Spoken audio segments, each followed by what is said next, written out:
Ferran Coale stood in the center of the arena, breathing hard, sweat streaking his dust-covered face.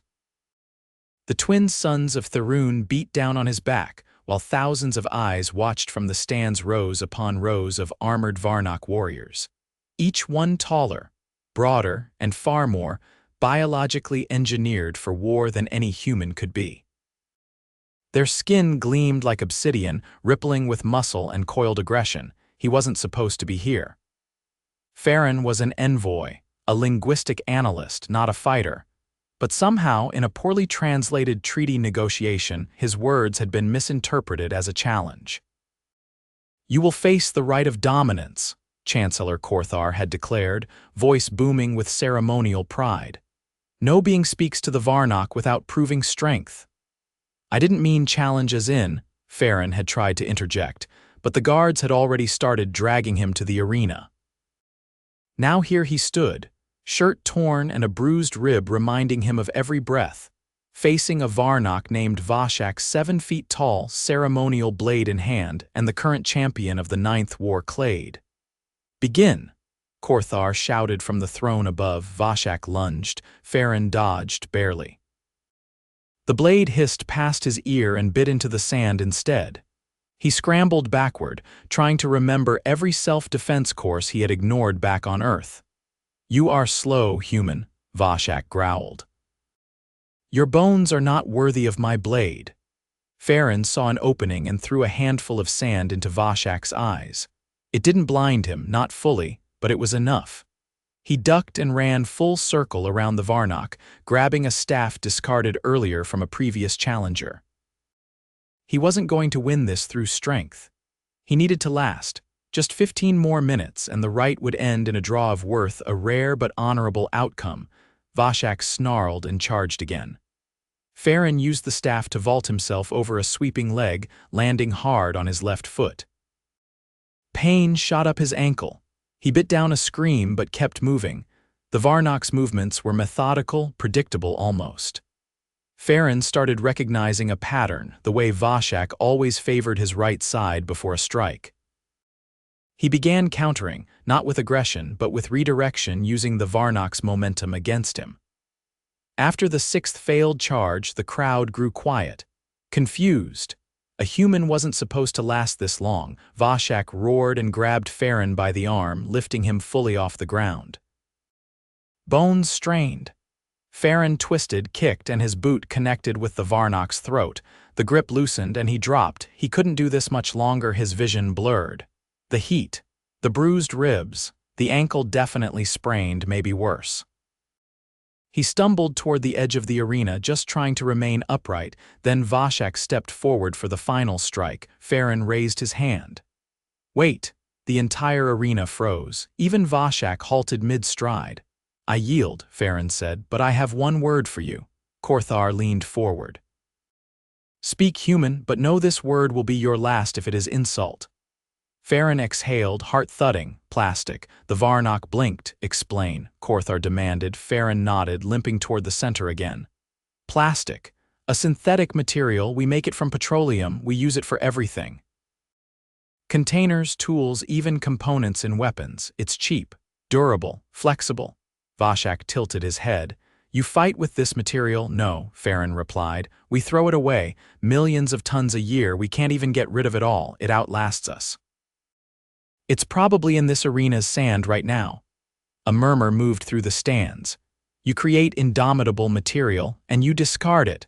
Corthar's voice cracked. Ferran nodded. "For lunch wrappers." There was no laughter, only silence. "You forged a substance that resists time, war, erosion.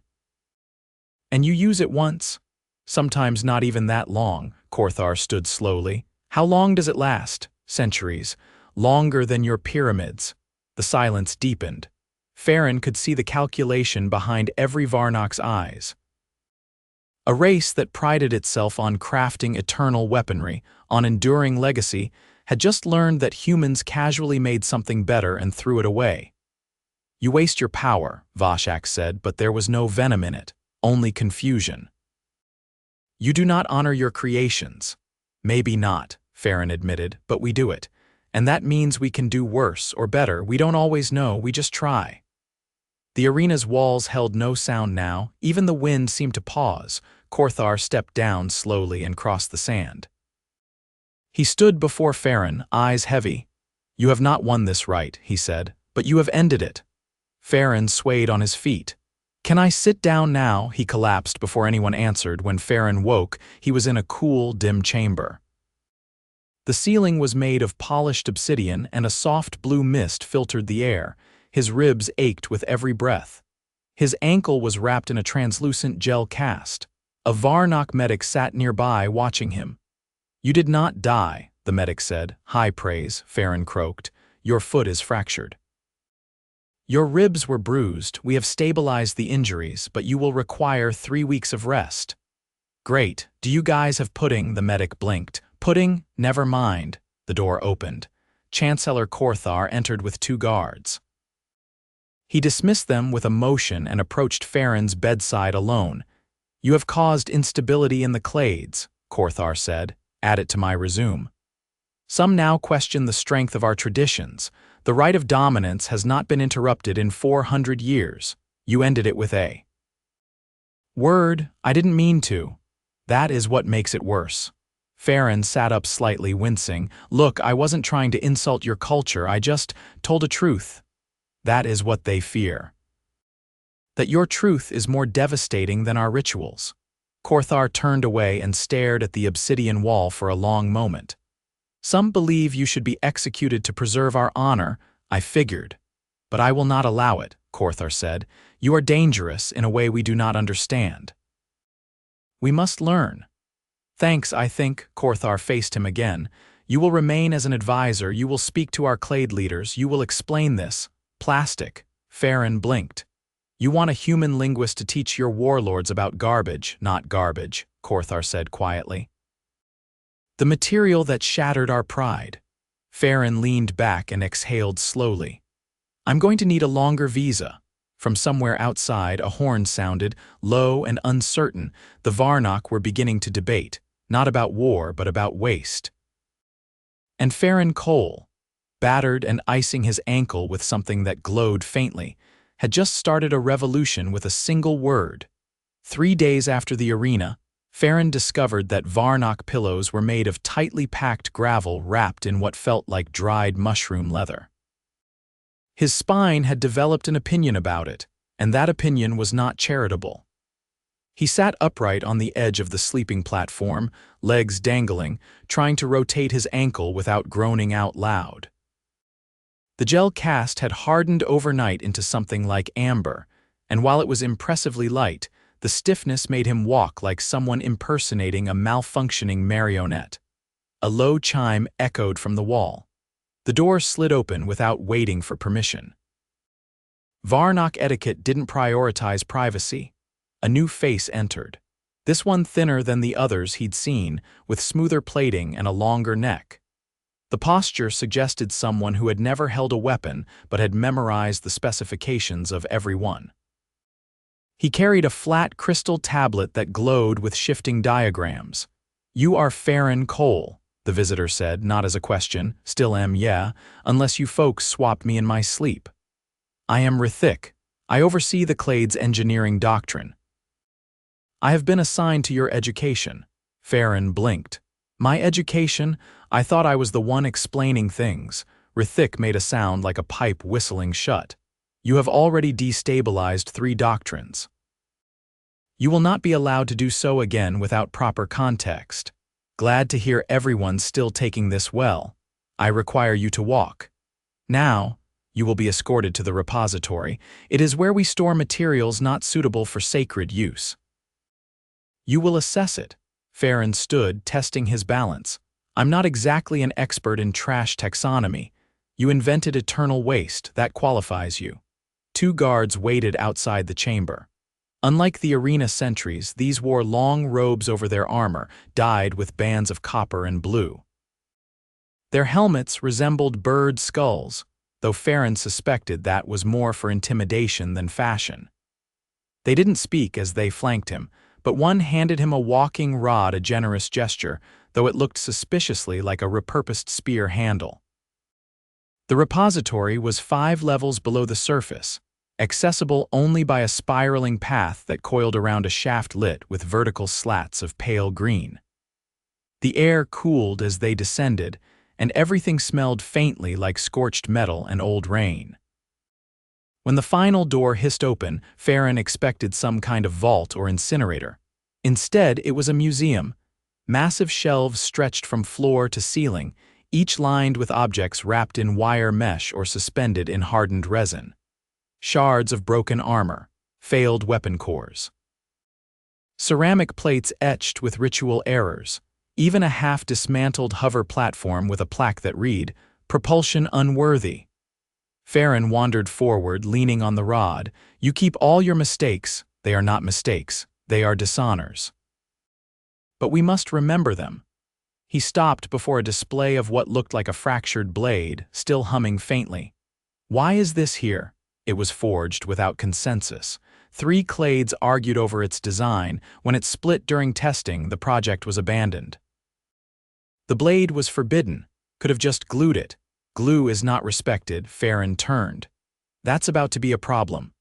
Rithik tapped the crystal tablet. A new panel slid open in the wall. Behind it, a pile of unfamiliar objects, bent rods, crushed containers, a sphere dented in on one side.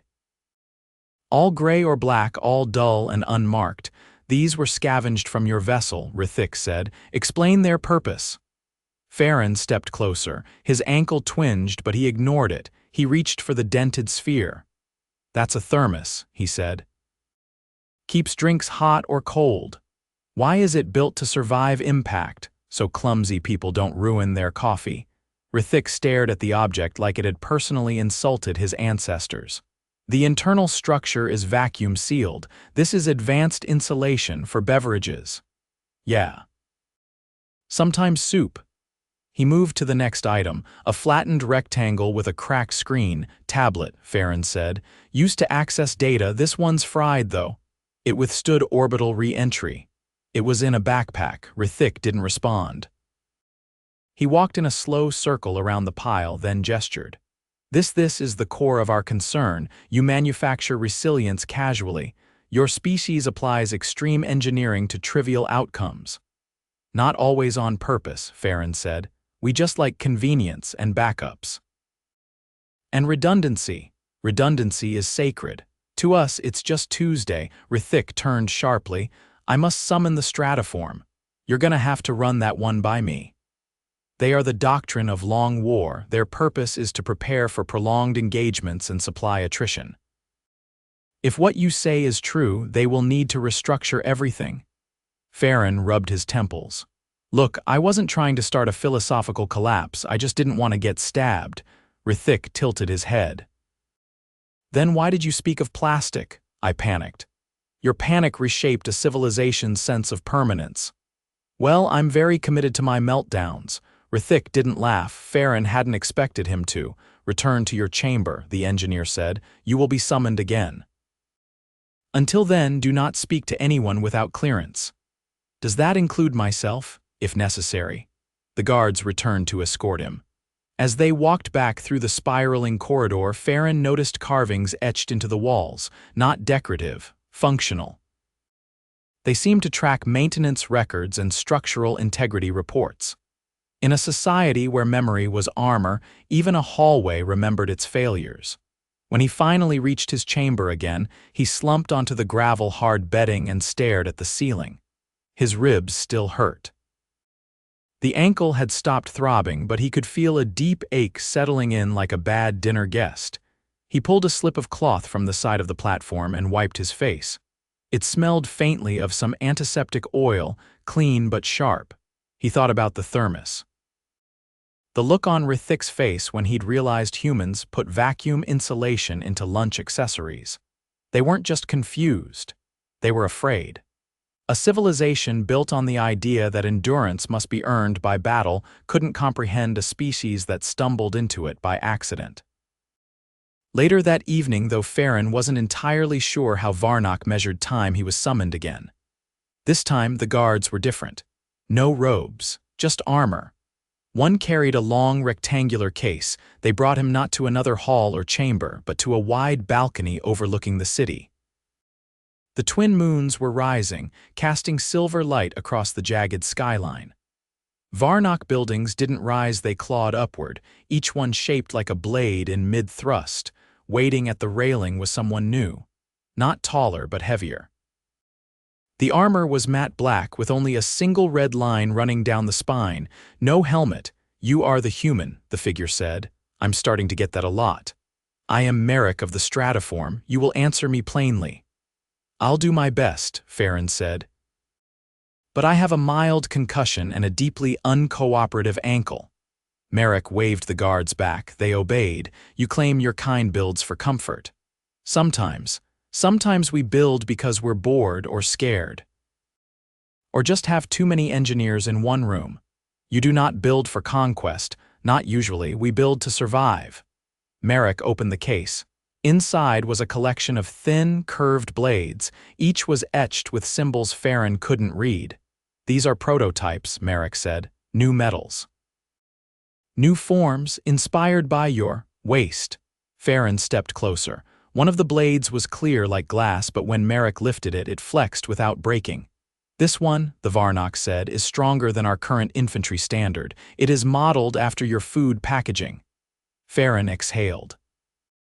"So now I'm an arms dealer. You are a hazard, but also a resource." The wind shifted. Ferran noticed that Merrick's armor had no visible fastening points. It had been sealed around him. "Your species has no unified doctrine," Merrick said. "No sacred path. And yet you advance. We lurch forward mostly, fall on our faces, get back up, build a helmet so next time it hurts less." Merrick nodded slowly. "We will learn from you and we will outlast you." "Good luck," Ferran said. "We're very annoying." Merrick closed the case. "Tomorrow you will meet the forgers. They have questions about adhesives." Ferran leaned on the railing. "I've got a great story about duct tape." Merrick didn't look at him. "You already told a story. It changed everything." Then he left. Ferran stayed on the balcony a while longer, watching the moons rise higher. Somewhere below, the sound of hammers echoed through the night. The Varnok were adapting, and they were doing it fast. Ferran Coale was not accustomed to being treated like a living artifact. His ankle still ached in ways that made stairs a personal insult, and his ribs protested every laugh, sneeze, and excessively deep breath. Still, when 3 armored Varnok showed up at dawn, one of whom carried a toolkit large enough to qualify as a vehicle, he knew better than to protest. They didn't speak on the way. They didn't offer water or explain where they were going. One of them handed him a folded garment stitched from a dull gray weave. It smelled faintly of ozone and was shaped like a robe, though it had sleeves at the knees and none at the shoulders. He put it on because asking questions had proven futile, and because he was too tired to argue with people who could tear open a tank with their bare hands.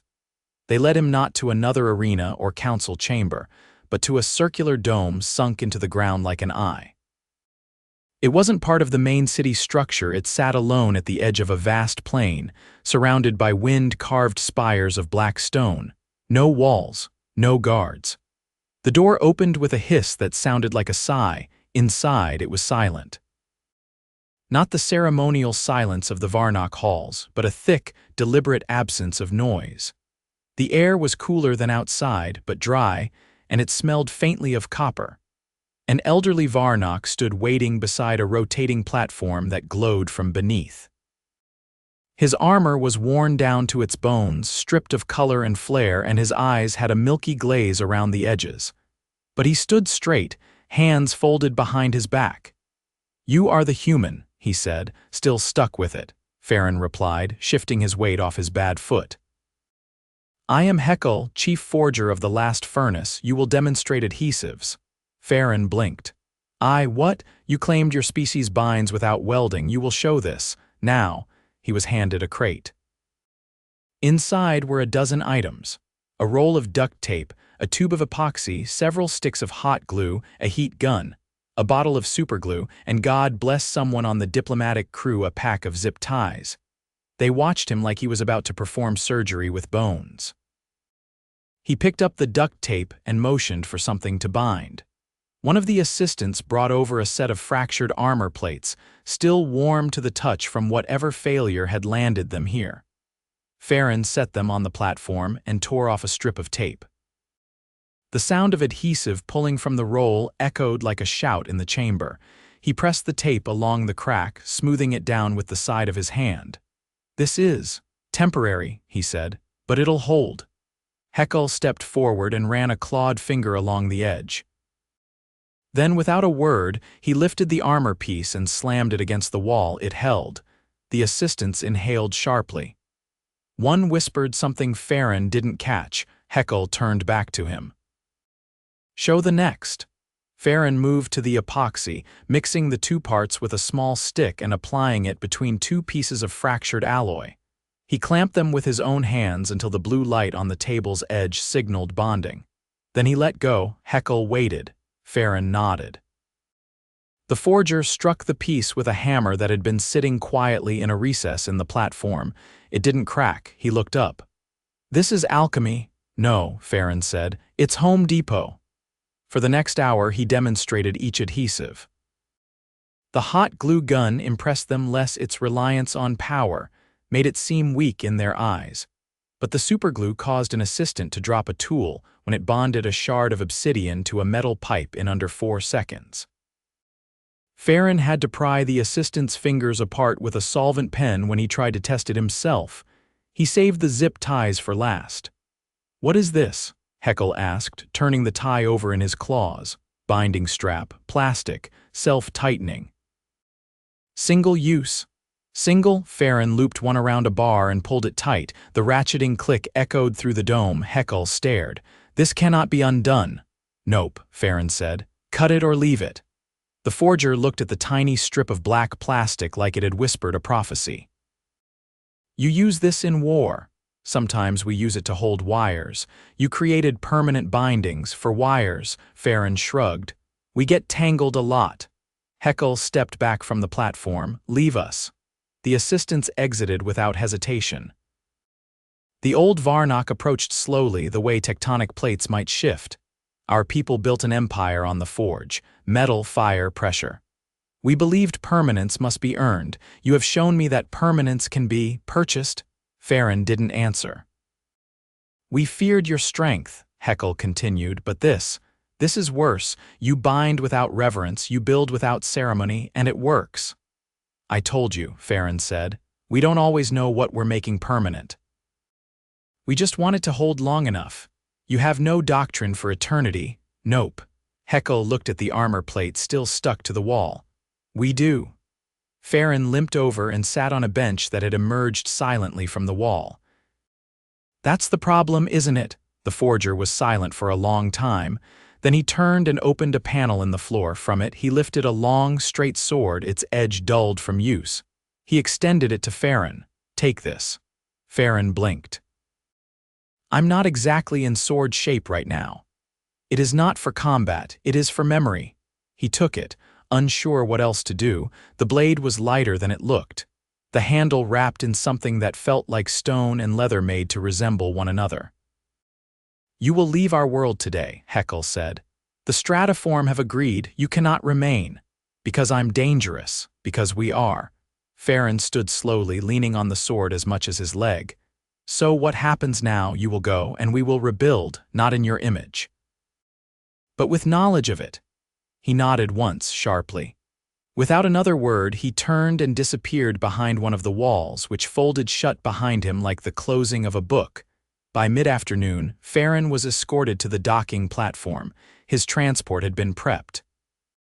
His belongings, such as they were, had been gathered into a single container no larger than a microwave. He was told nothing more. As he limped aboard, he looked out across the Varnok city one last time. The towers still clawed upward, but new scaffolding had appeared overnight. Lighter materials. Different angles. And in the shadow of one forged tower, he saw a stack of long, thin crates labeled in glyphs he couldn't read. But he recognized the shape of duct tape rolls inside through the translucent sides. By nightfall, Earth's stars came into view, and Ferran Coale, bruised, limping, and carrying a sword he didn't ask for, became the first recorded human to be exiled for demonstrating office supplies. He sat back in his seat, exhaled, and muttered to himself. "Next time, I'm just going to nod and smile." No one contradicted him.